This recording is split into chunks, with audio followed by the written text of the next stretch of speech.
시간 함께 보신 말씀은 마태복음 12장 38절에서 45절 말씀입니다.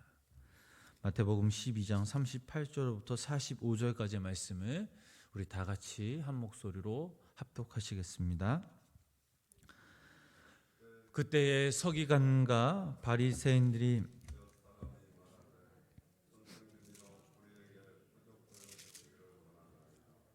예수께서 대답하여 이르시되 악하고 음란한 세대가 표적을 구하나 선지자 요나 밖에는 보일 표적이 없느니라.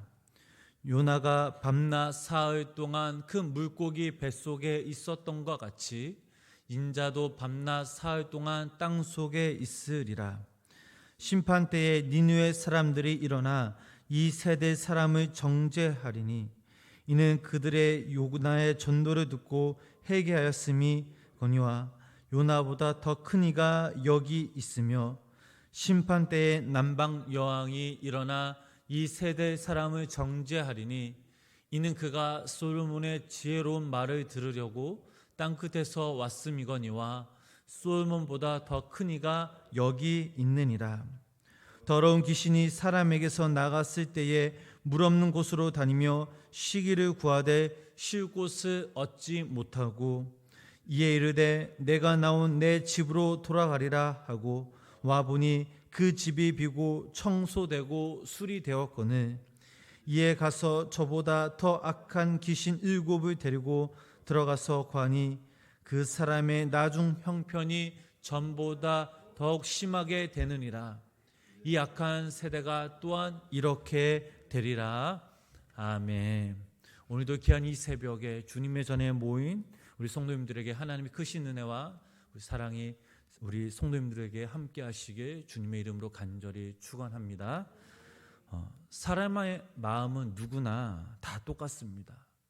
한번 약해지면 한없이 약해지고 또 강팍한 마음이 생기면 끝없이 강팍해지는 게 바로 이 사람의 마음입니다. 이와 반대로 사랑하는 그런 마음이 생기면 끝없이 한없이 사랑하는 그런 마음이 생깁니다. 오늘 저희들이 읽은 이 본문 말씀을 보면 바리새인들은 이들은 한없이 예수님을 향한 이 강팍함이 날로 심해지고 있다라는 그런 사실을 우리는 발견할 수가 있습니다. 그들은 예수님을 비난하고 또 정죄할 근거를 찾기 위해 부단히 노력한 그런 그들의 모습을 우리는 볼 수가 있습니다. 우리 본문 38절 말씀을 우리 다시 한번 우리 함께 읽어보도록 하겠습니다. 그때 서기관과 바리새인 중 몇 사람이 말하되 선생님이여 우리에게 표적 보여주시기를 원하나이다. 아멘. 바리새인들과 서기관들은 예수님께 표적을 보여달라고 요구한 것은 그 표적을 보고 믿고자 함이 아니라 오히려 그것으로 예수님을 모함하기 위한 어쩌면 악의에서 나온 그런 그들의 마음이었습니다. 이미 예수님께서는 그들에게 많은 표적을 보여주셨습니다. 그런데도 그들은 믿지 않았습니다. 이미 보여준 것을 부인하고 또 보여달라고 하는 것입니다. 말하는 태도는 부드러웠을지 몰라도 그들의 마음은 예전과 변함이 없었습니다. 예수님을 통해 하나님의 은혜와 기적을 보여주셨건만 그들은 믿지 않고 오히려 더 보여달라고 그 표적을 보고 믿겠노라고 말하는 것은 하나님을 속이고 바로 자신을 속이는 것에 불과한 것입니다. 예수님은 이들의 마음과 태도를 아시고 단호하게 거절하셨습니다. 그 말씀이 바로 39절 말씀입니다. 우리 그 말씀 함께 읽어보도록 하겠습니다. 예수께서 대답하여 이르시되 악하고 음란한 세대가 표적을 구하나 선지자 요나 표적 밖에는 보일 표적이 없느니라. 아멘. 예수님은 많은 사람들의 말씀을 다 들어주시는 것이 아닙니다. 거짓된 요구는 이처럼 단호하게 거절하십니다. 반면 진실한 요구는 단 한 번도 거절하신 적이 없었습니다. 이 오늘 본문 39절 말씀을 보면 예수님은 그들의 요구에서 칼같이 거절하십니다. 왜냐하면 이미 그들에게 많은 표적을 보여주셨기 때문입니다. 39절 말씀에서 예수님은 악하다라는 그런 표현을 사용하셨습니다. 이 말의 뜻은 말 그대로 그들의 마음이 교활하다라는 것입니다. 또한 음란하다라는 이 단어가 나오는데 이것은 우리가 일반적으로 생각하는 것과는 조금 다릅니다. 하나님과의 관계에 있어서 음란하다라는 뜻입니다. 예를 들면 구약에서 음란하다라는 이 단어가 나오는데 이것은 하나님에 대한 배교를 뜻하고 있습니다. 예를 들면 하나님을 믿는다 하면서 그들 스스로 물질을 좋아하고 권력을 좋아하고 우상 숭배하는 것을 좋아합니다. 이런 모습을 구약 성경에서는 음란하다라고 말하고 있었습니다. 지금 그들의 이러한 모습을 가지고 있다라는 사실입니다. 그들의 겉으로는 신앙적으로 윤리적인 것처럼 보였지만 예수님의 말씀대로 그들은 해칠한 무덤 같았고 독사의 알을 품었던 그런 자들이었습니다. 하나님을 가장 잘 섬기는 것처럼 소문이 났지만 실상 그들은 수없이 수많은 그런 상황 가운데 하나님을 경배하기보다는 우상숭배, 즉 영적인 간음을 행했던 자들이 바로 이 바리새인들과 서기관들이었습니다. 예수님은 이들의 질문에 세 가지로 대답하셨습니다. 첫 번째로 너희들이 원하는 표적이 아니라 내가 제시하는 표적을 가르쳐 주겠다라고 말씀하셨습니다. 두 번째로 거짓된 표적을 구하는 자는 받을 심판이 어떤 것인가를 보여주겠다고 말씀하십니다. 마지막 세 번째로 이 시대가 겪어야 할 영적 상황에 대해 설명해 주셨습니다. 계속해서 본문 40절 말씀 우리 함께 읽어보도록 하겠습니다. 요나가 밤낮 사흘 동안 큰 물고기 뱃속에 있었던 것 같이 인자도 밤낮 사흘 동안 땅 속에 있으리라. 아멘. 요나의 표적이 무엇입니까? 요나가 물고기 뱃속에 갇혀 있다가 3일 만에 구출된 그 사건을 말하고 있습니다. 여기서 중요한 뜻은 요나가 불순종하여 큰 물고기 뱃속에 3일 동안 들어갔다가 나온 것 같이 주님은 우리 죄를 위해 십자가에 죽으셨다가 3일 후에 부활하셨다라는 것입니다. 이것이 바로 예수님이 보여주시는 표적입니다. 요나가 불순종하여 물고기 뱃속에 들어간 것처럼 내가 너희들에게 보여줄 이 표적은 기적이 아니라 죽는 일이라, 즉 십자가의 표적이다라는 뜻을 가지고 있습니다. 지금까지 예수님께서는 병자를 고치시고 귀신을 쫓아내시고 죽은 자를 살리시는 그런 기적을 보여주셨지만 이러한 모든 것은 부활에 비하면 그림자에 불과한 것입니다. 그리스도의 최대의 표적은 바로 부활을 믿는 믿음임을 기억하시기를 바랍니다. 예수님의 죽으심 그리고 십자가의 부활이야말로 우리에게 구원의 소망과 말씀의 확신을 주시는 그런 절대적인 표적입니다.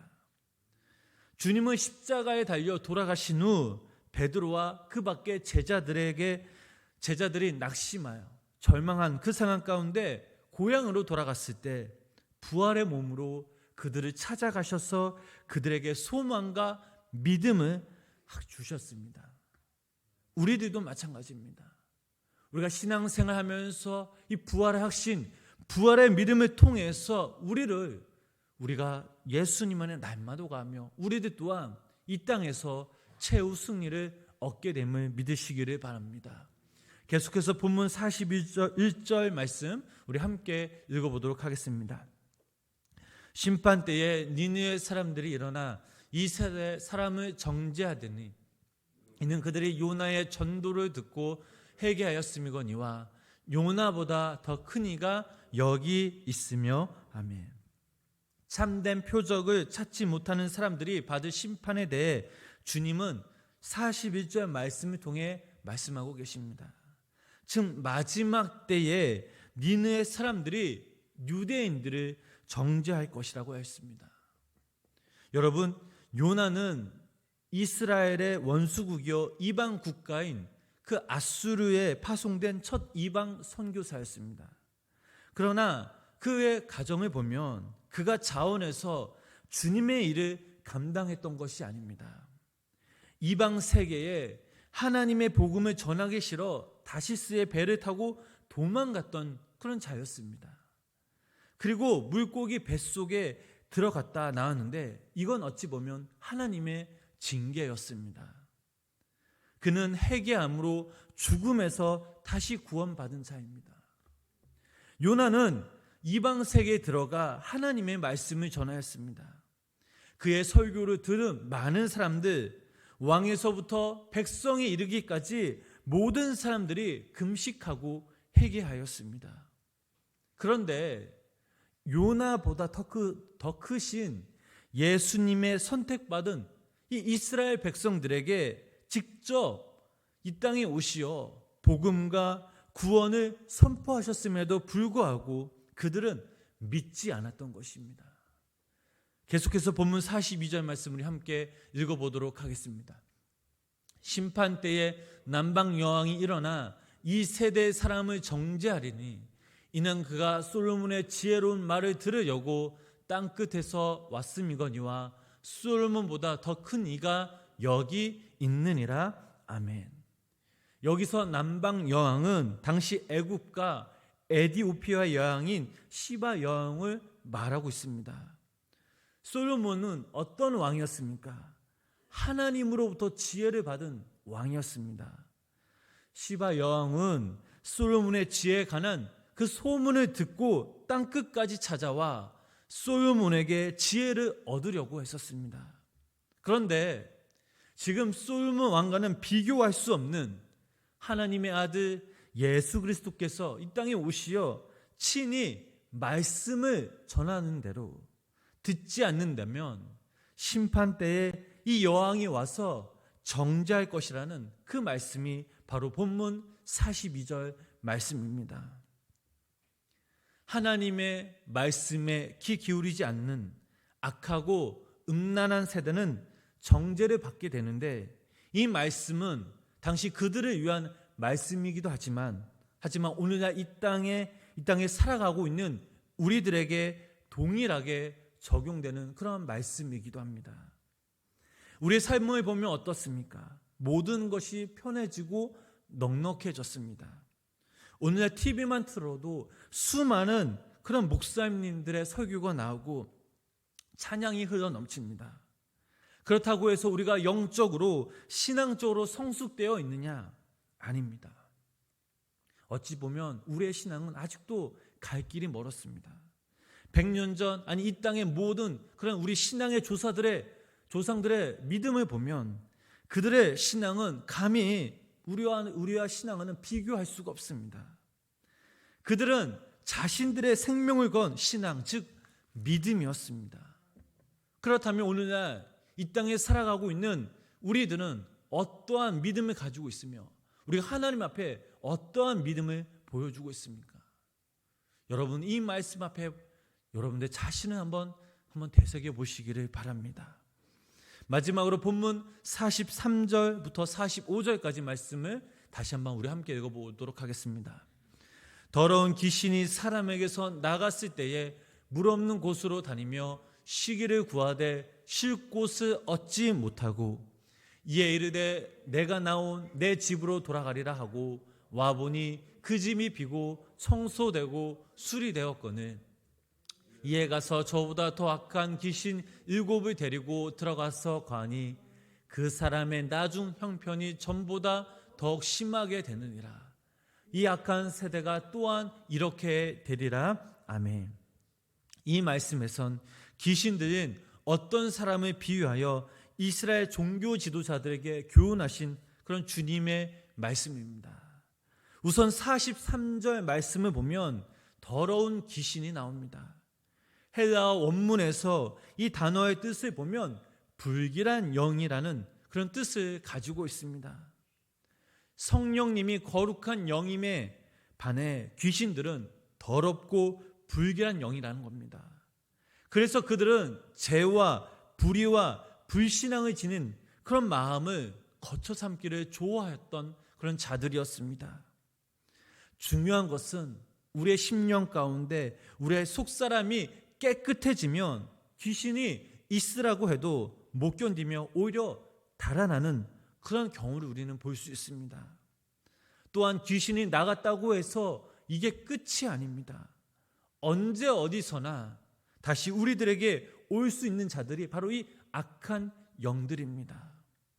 그러므로 우리들은 이 예수님을 우리의 참된 주인으로 모시어 마귀가 아무리 우는 사자처럼 덤벼도 우리 속에 들어올 수 없게 만드는 것이 바로 우리의 삶의 승리의 비결입니다. 사랑하는 성도 여러분, 악한 마귀들은 기도하는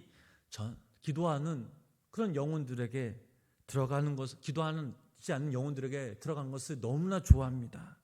아무리 집이 깨끗하고 청소되었다고 한들 그 집에 주인이 없다면 그 집은 분명 악한 영에 점령당하게 된다는 그 사실을 우리는 기억해야 될 줄 믿습니다. 우리가 예수님을 믿고 교회에 나온다 한들 우리들에게 확실한 구원, 하나님을 그 사랑하는 마음, 말씀에 순종하는 그 마음이 없다 한들 우리는 분명 이 악한 영들에게 점령당할 것입니다. 또한 이 땅에서 그리스도인으로서 온전하게 우리는 살아가지 못할 것입니다. 오늘 본문 말씀에서 주님은 순종함이 없이 표적만 습관적으로 요구하는 그런 자들에게 하나님의 준엄한 심판을 피하지 못할 것임을 교훈하고 계십니다. 우리들도 교회 다닌다고, 직분을 가지고 있다고, 예배를 드린다고 이게 끝이 아닙니다. 중요한 것은 우리의 삶 가운데 우리의 중심이 날마다 그리스도의 영이 충만하기를 날마다 기도하고 말씀을 붙들고 의지하며 말씀에 순종하는 그런 삶을 살아가야 될 줄 믿습니다. 여기 모인 모든 성도님들이 매일매일 예수님을 믿고 변했다는 이것만으로 만족하는 것이 아니라 예수 그리스도의 이름으로 살아가며 말씀을 붙들고 의지하며 더욱더 오늘 하루도 더욱더 주님과 동행하시어 영의 육을 지배하는 귀한 우리 성도님들 되시길 주님의 이름으로 간절히 축원합니다. 기도하겠습니다. 하나님 아버지, 그동안 우리가 교회에 다닌다는 그 이유 하나만으로, 예배에 드린다는 그 이유 하나만으로 온전히 주님께 나아가지 못했던 우리의 부질없는 그 모습을 이 시간 우리의 입술로 고백하며 주님께 믿음으로 나아갑니다. 하나님, 우리의 모습과 우리의 마음이 공백 상태가 아닌지, 또 우리의 삶의 주인이 하나님이 아닌 이 세상의 것들로 채워져 있다면 이 시간 우리의 입술로 우리의 죄를 고백하며 또한 주님께서 우리의 죄를 사해 주시고 긍휼히 여겨 주시옵소서. 하나님, 여기 모인 우리 성도님들, 우리 생명나무교회 모든 성도님들이 날마다 늘 깨어 기도하게 하시고 말씀을 붙잡고 그 말씀이 우리의 삶의 길임을, 또한 우리가 순종 가운데 그 길을 주님과 함께 믿음으로 걸어가는 귀한 천국 백성들 되게 하여 주시옵소서. 날마다 새벽마다 하나님 이 주님의 전에 나와서 함께 예배하며 기도하며 주님 앞에 믿음으로 나아가는 우리 성도님들의 심령들 가운데 하나님께서 그 마음 아시오니 하나님 그 마음 위로하여 주시고 하나님 이 시간 함께하여 주셔서 하나님 우리가 더욱더 주님께 예배하는 그 마음, 그 중심, 또 기도 제목들이 하나님께 상달되어질 때에 하나님 우리의 기도 제목들을 하나님 우리 숨소리를 들으시고 당신의 때 응답받는 은혜 역사가 우리 가운데 임하게 하여 주시옵소서. 예수님의 이름으로 간절히 기도드렸습니다. 아멘.